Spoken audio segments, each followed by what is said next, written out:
Olá, povo santo, a graça e a paz do Senhor Jesus. Nós vamos abordar um tema que diz respeito a não há tempestade que Jesus não acalme. Este texto está em Marcos, no capítulo 4, versículo 35 ao versículo 41. E nós vamos ler apenas o versículo 39. Diz assim: E ele, despertando, repreendeu o vento e disse ao mar: Acalme-se, fique quieto. O vento se aquietou e tudo ficou bem calmo.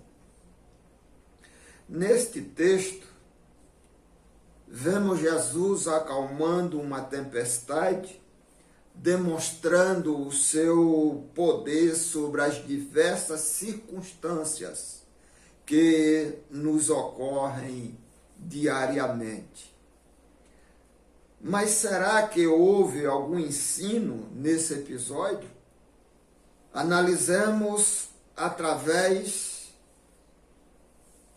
das observações seguintes o que o Senhor tem para falar conosco neste instante. O texto informa mais um milagre realizado por Jesus. Embora o mundo hoje seja cético e não creia no sobrenatural, nós que cremos, acreditamos também em milagres. Cremos que Jesus tem pleno domínio sobre a natureza, pois ao mesmo tempo em que a criou, ele também a sustenta. Conforme o versículo 36, muitas pessoas seguiram Jesus, mesmo atravessando o mar.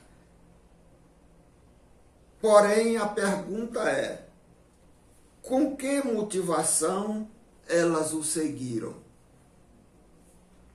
E você, por que o segue? Por ele mesmo ou por aquilo que pode fazer por você?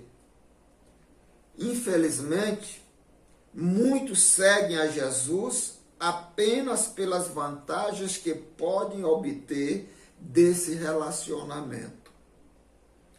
O mar da Galileia fica 207 metros abaixo do nível do mar, sendo cercado por uma cadeia de montanhas. Os ventos que sopram dos montes intensificam-se junto ao mar, causando tempestades violentas e inesperadas. Assim também as circunstâncias difíceis da vida atingem a todos, mesmo os seguidores de Jesus. Haja vista esta tempestade que está aí assolando a toda a humanidade. Conforme os versículos 37 e 38, é possível imaginarmos a cena. Era uma tempestade fora do normal, do comum, pois os discípulos, que eram pescadores e conheciam bem aquelas águas, ficaram agitados e preocupados. Porém, Jesus dormia, provando que era perfeitamente humano como nós, e sentiu exatamente a necessidade de descansar. Os discípulos sabiam que podiam contar com Jesus nas dificuldades. Mas, mesmo assim, estavam apavorados. A tormenta que enfrentavam era física.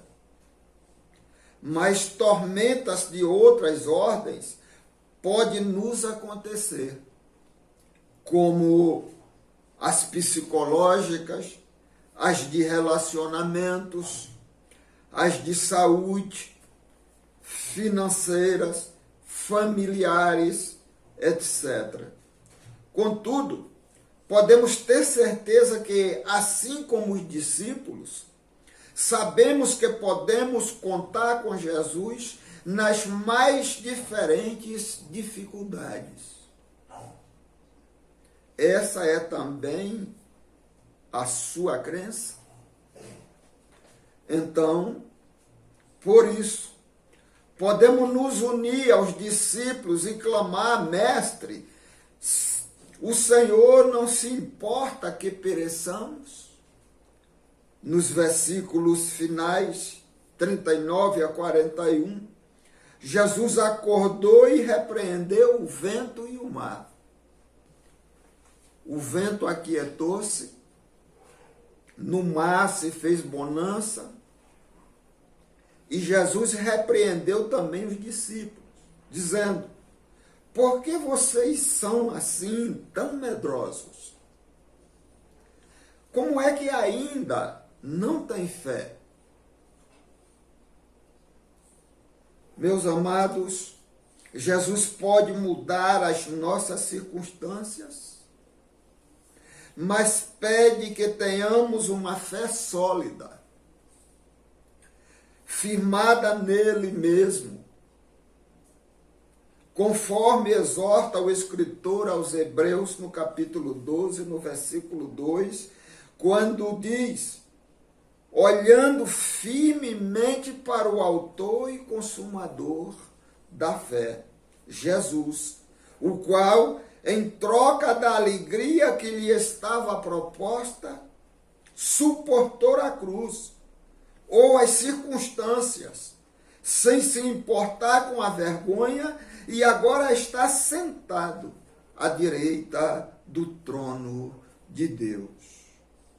A admiração e a pergunta dos discípulos foram surpreendidas, não só com a ação poderosa, mas, sobretudo, com a presença de Jesus junto a eles. Você tem experimentado a presença e o poder de Deus em sua vida? Em Mateus 28, versículo 20, ele prometeu aos que o aceitam como Senhor e Salvador a estar com ele todos os dias da sua vida. Sabe por quê? Porque todo o poder lhe foi dado no céu e na terra. Louvado seja o nome do Senhor. Concluindo, este texto de Marcos dá início a uma série de grandes milagres, estruturados para mostrar ao leitor que Jesus realmente tem todo o poder. Acalma a tempestade, revelando o seu controle sobre a natureza, cura o homem endemoniado, revelando a sua autoridade sobre o reino espiritual, e cura uma mulher de fluxo de sangue, demonstrando a sua capacidade de vencer os poderes que mantêm o homem prisioneiro. O complemento deste princípio é que, ao falar da ressurreição da filha de Jairo, Marcos nos mostra o poder de Jesus sobre a morte, a nossa maior inimiga. Portanto, nas piores circunstâncias da vida, nas maremotos ou nas tormentas espirituais que se abatem sobre nós, podemos contar com Jesus, para quem não há impossíveis. Temos aqui um apelo espiritual para que, ao contrário daquele momento dos discípulos, sejamos pessoas de fé. Aleluia. E que em vez de timidez, nossa reação seja de confiança, pois estamos com Jesus. E no barco em que Jesus está, a tempestade não prevalece. Jamais este barco naufraga. Amém. Louvado seja o nome do Senhor. Acreditamos que Ele está conosco nesta tempestade que estamos vivendo. Acreditamos também que este barco jamais naufragará. Louvado seja o nome do Senhor, porque o que está nele é Jesus Cristo. É o nosso timoneiro Jesus que nos conduz e que nos leva a porto seguro, para a honra e para a glória do nome do nosso Deus. Vamos orar? Pai querido, em nome do seu precioso Filho Jesus Cristo, mais uma vez, soberano Deus eterno, nós declaramos a Ti o nosso amor e a nossa gratidão. A gratidão pelo Senhor, meu Deus querido, está presente conosco. Não nos abandona, Senhor, mas ser conosco em cada momento, em cada instante das nossas vidas, para que possamos fazer o que te agrada, para que possamos colocar em Ti a nossa fé, soberano Deus, mesmo em meio à tempestade, meu Deus, pela qual estamos passando. Mas o façamos sempre agradecendo, tendo a plena convicção e consciência que o Senhor está no controle de toda e qualquer circunstância, em nome do nosso Senhor Jesus Cristo. Amém. Então, pessoal, obrigado por estar junto conosco em mais este devocional. Agora, inscreva-se no canal, dê aquele joinha e compartilhe com mais alguém, para que a palavra do Senhor possa ir ao encontro daqueles que estão enfrentando essas tempestades da vida, Senhor. E sejam abençoados, em nome do nosso Senhor Jesus. Amém. Tchau.